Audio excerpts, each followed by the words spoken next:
insensitive ang naging komento ni Kim. Ayon sa kanila, hindi siya nararapat na maging sentro ng isang biro na maaaring makasakit sa kanyang damdamin. Kaya niyang umunlad sa sarili niya nang hindi siya nang aapak ng ibang tao.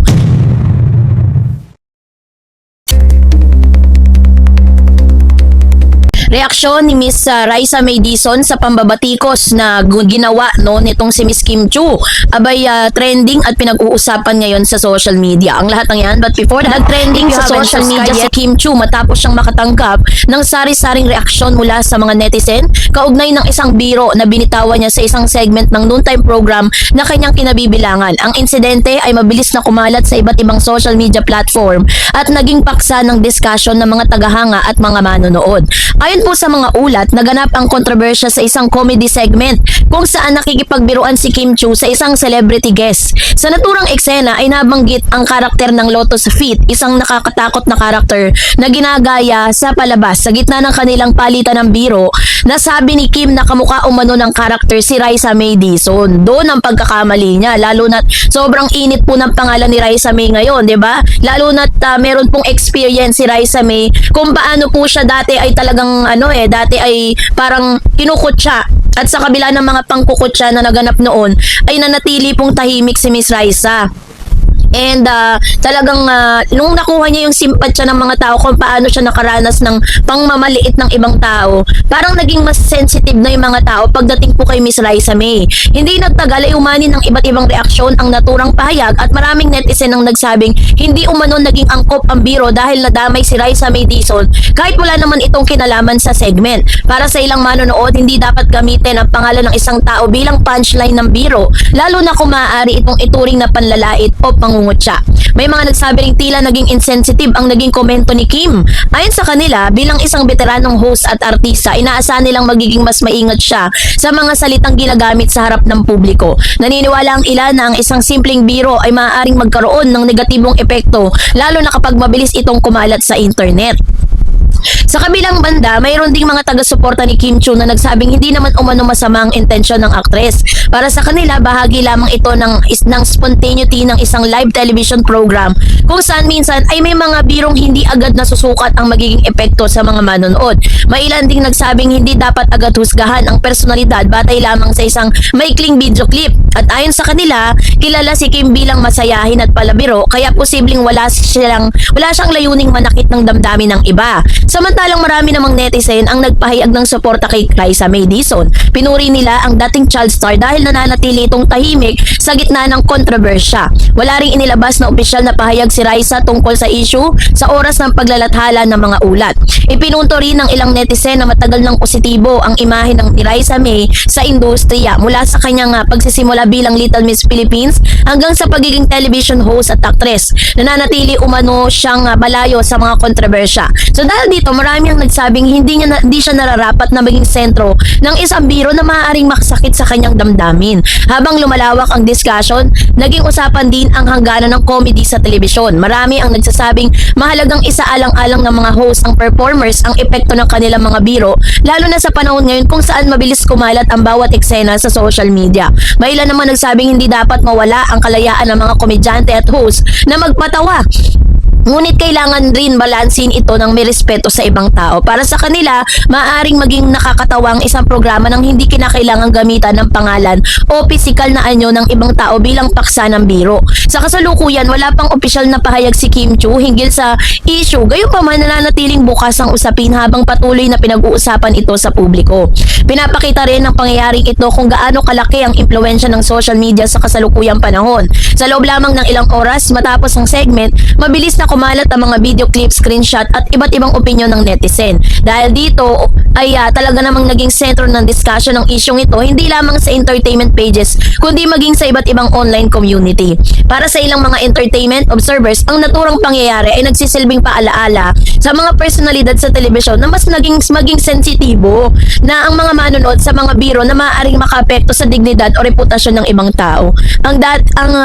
ang dating tinatanggap, no? Ang dating tinatanggap na simpleng biruan lang ay maaari nang makita ngayon bilang hindi nakaangkop na depende sa konteksto at pananaw ng publiko.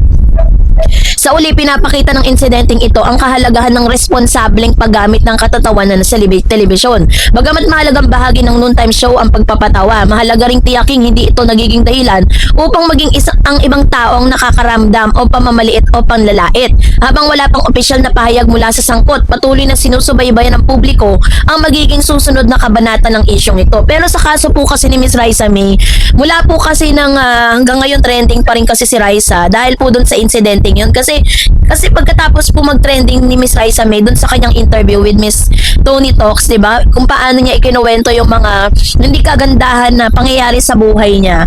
Na talaga namang naging niya, kumbaga parang imbis na gamitin niya 'yon as negative, 'di ba? Tinake niya 'yon as positive. Kumbaga talagang nagsumikap po si Raisa May Dizon na papatunayan na kaya niyang umunlad, no, sa sarili niya nang hindi siya nang aapak ng ibang tao. At kuhang-kuha po ni Miss Raisa May yung sympathy kasi marami pong mga nakaka-relate dun sa kanyang story.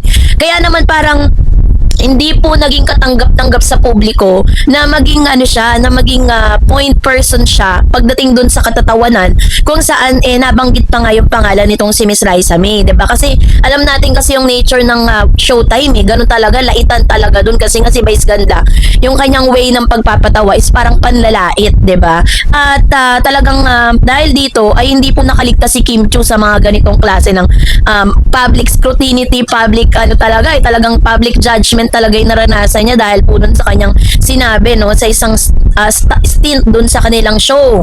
So ang kagandahan dito, bagamat may mga ganitong klase ng trending na balita, is si Miss Raisa May talagang she has a good heart alam niyo po kung bakit, kasi pinapanatili niya yung kanyang katahimikan despite the fact, no, na talagang ang dami na po, hindi lang naman si Miss Kim Chiu talaga yung nanglalait kay Miss Raisa, marami pang mga gumagamit sa pangalan ni Raisa May. Kaso nga lang talagang nag-trending talaga kay Kim Chiu kasi hindi natin inaasahan na si Kim Chiu ay mag-agagawa ng ganon, 'di ba? Parang hindi natin expected kaya ganon lumaki yung issue na 'yon, 'di ba?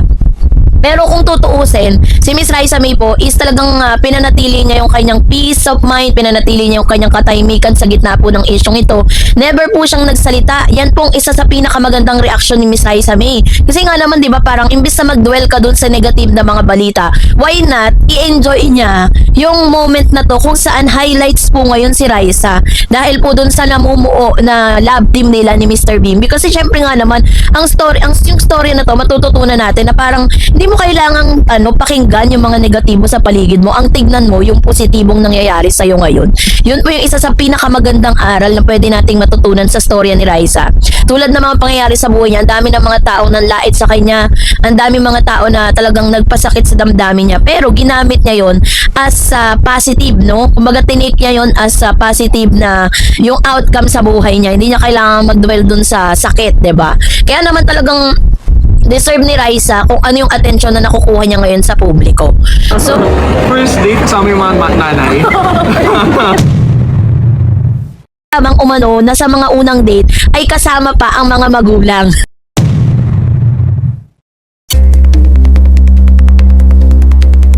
Bimbi Aquino and Raisa May Dizon, first date ay umani po ng iba't ibang reaksyon mula sa mga netizen. Merong mga nagsasabing bakit daw di umano kasama ito pong si Miss Chris Aquino at ang pamilya or magulang ni Miss Raisa. Yun ang pag-uusapan natin maya-maya lang. But before that, if you haven't subscribed yet, Aquino at Raisa May Dizon, matapos ang kanilang masayang muling pagkikita sa isang episode ng Eat Bulaga, ang dating child stars ay nagkaroon ng pagkakataong makakwentuhan at makulitan kasama ang kanilang mga ina dahil upang kiligin at matuwa ang maraming taga-subaybay. Sa naturang tagpo, naroon si Miss Chris Aquino bilang panauhin kasama ang kanyang anak na si Bimbi, kasama rin si Raisa, ang kanyang inang si Raisa or si Miss Risa Dizon. Habang nag-uusap ang grupo, naging magaan at puno ng katatawanan ang kanilang naging samahan. At isa sa mga naging tampok na eksena ay ang pabirong sabihin ni Bimbi na tila first date, no?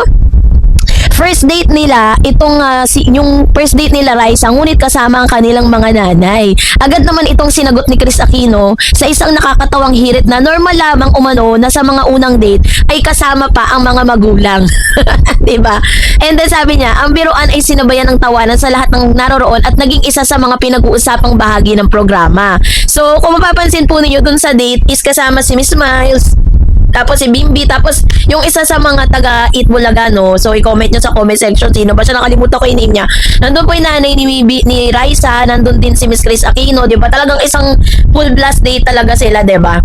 Kaya naman talagang ang dami nag-react ba't daw nandun si Chris sa unang date. Which is, gano'n naman talaga si Miss Chris, diba? So, naging mas masaya pa ang usapan nang tanungin si Chris Aquino kung sino sa tingin niya ang maaaring bumagay sa kanyang anak. Ipinaliwanag niya na gusto ni Bimbi ang isang taong maalaga at mapagkalinga kahit dahil ganun din ang umano ang ipinakita nitong pagmamahal at pag-aalaga sa kanya sa panahon ng kanyang karamdaman. So dahil dito, maraming netizen ang humanga sa pagiging maalalahanin ni Bimbi bilang anak.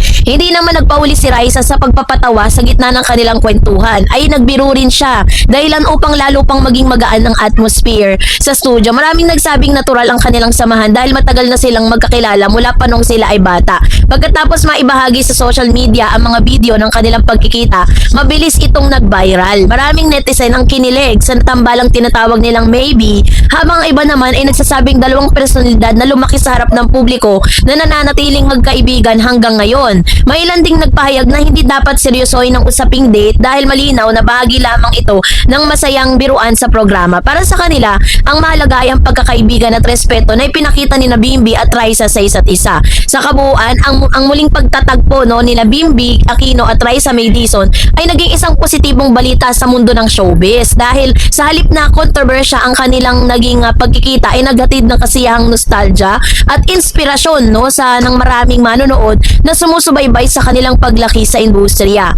Ipinakita rin ito na ang kahalagan ng tunay na pagkakaibigan at suporta ng pamilya sa bawat yugto ng buhay. So sa ngayon po is pinag-uusapan online, tama daw ba na kasama nga si Miss Chris at yung nanay po nito pong si Miss Raisa May, kasi kung tutuusin nasa right age naman na talaga sila kung tutuusin doon sa kanilang first date, no? Sa aking pananaw makatwiran lang at positibo ang naging desisyon ni Chris na samahan si Bimbi sa tinatawag nilang unang date, lalo na kung layunin nito ay suporta ng kanyang anak at gawing komportable ang sitwasyon. May ilang dahilan kung bakit maaaring tignan ito bilang isang positibong paraan. Natural para sa ilang pamilya na magkakaiba ang paraan ng pagpapalaki ng bawat magulang. May mga pamilya kasi na mas bukas at mas gusto munang makilala ang mga kaibigan o posibleng makarelasyon ng kanilang anak. Lalo na kung bata pa yung unang beses pa lamang nitong makipag-date, pagpapakita ng gabay at hindi control, no? Kung ang presensya ng magulang ay naging napagkasunduan ng lahat ay hindi pinipilit, maaari itong magsilbing paraan upang maipakita ang suporta at pag-aalala sa anak. Magaan ang konteksto batay sa naiulat, no? At batay sa mga usapin ay nasa masayang tono at may halong biruan, ay wala ring indikasyon na may hindi naging komportable sa sitwasyon. Sa kabilang banda, may mga taong maaaring may ibang pananaw. Para sa ilang date ay pagkakataon para sa dalawang tao na mas makilala ang isa't isa ng pribado. So dahil dito ay maaaring isipin nilang mas mabuting bigyan ng sapat na espasyo ang mga kabataan habang tumatanda at natutong gumawa ng sarili nilang desisyon. So sa pagkakataon na yon is talagang nandun yung gabay. Alam niyo po, kung makakakita ninyo, parang ang ganda ng friendship nila, diba? Parang for over the years, talagang napanatili nila yung kanilang pagkakaibigan. Nakita nyo rin naman yung reaction niya, no? Kasi alam nyo, kahit matanda, bata, kinikilig talaga kay Bimbi tsaka kay Miss Raisa May Parang hindi mo aakalain na darating sila sa punto na pag-uusapan sila, ang daming kinikilig sa kanilang milyong Pilipino, ilang views na po, no? Yung kanila pong mga ipinost sa social media na talagang nagsilbing parang talk of the town. Ito pong si Miss Raisa at saka si Bimbi Aquino Yap, diba? Sa kabuuan ng mahalaga ay magkakaroon ng mas balanse kasi yung paggabay ng mga magulang. Ngunit habang nagiging adult ang anak, mahalaga rin ang unti-unting pagbibigay ng tiwala at kalayaan. Kung komportable ang lahat ng sangkot at walang napipilitang sitwasyon, wala namang masama kung ang unang date ay sinamahan o sinasama ng mga magulang bilang bahagi ng isang masayang pagkikita ng dalawang pamilya. So yun po yung ilan sa mga talaga na masasabi masasabi natin na yun yung effort na ginawa ng family ni ni Bimbi para po kay Raisa May, 'di ba? At nakita natin dito na sobrang happy nila, sobrang gaan po nila panoorin. Ito yung isa sa mga dahilan kung bakit ang daming nahuhumali kay Raisa at kay Bimbi, kasi pag pinanood mo sila from childhood, yung transition nila from being a child into adulthood, 'di ba? At sa pagkikita po nila, napakagaan ng aura nila. Tapos nakakakilig sila, 'di ba? The way si Bimbi kasi kung paano niya i-treat si Raisa, kitang-kita po talaga na yung pagkakaibigan talaga nila ay hindi talaga siya nabura, 'di ba? Kahit sabihin na natin na parang ilang taon yung gap bago ulit sila nag-reunite. Pero nandun pa rin talaga yung chemistry, 'di ba?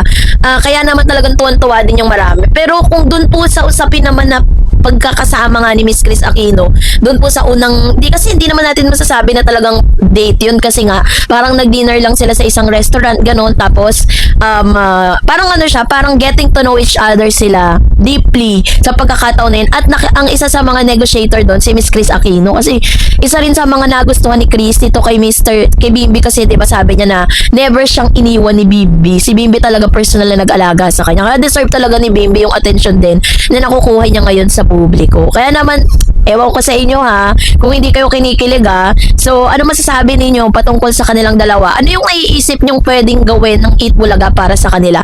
Mag-comment kayo sa comment section. And that's it for today. For more videos and updates, please don't forget to like and subscribe. And please don't forget to follow my Facebook page, Dareds TV and Dareds Channel. God bless everyone!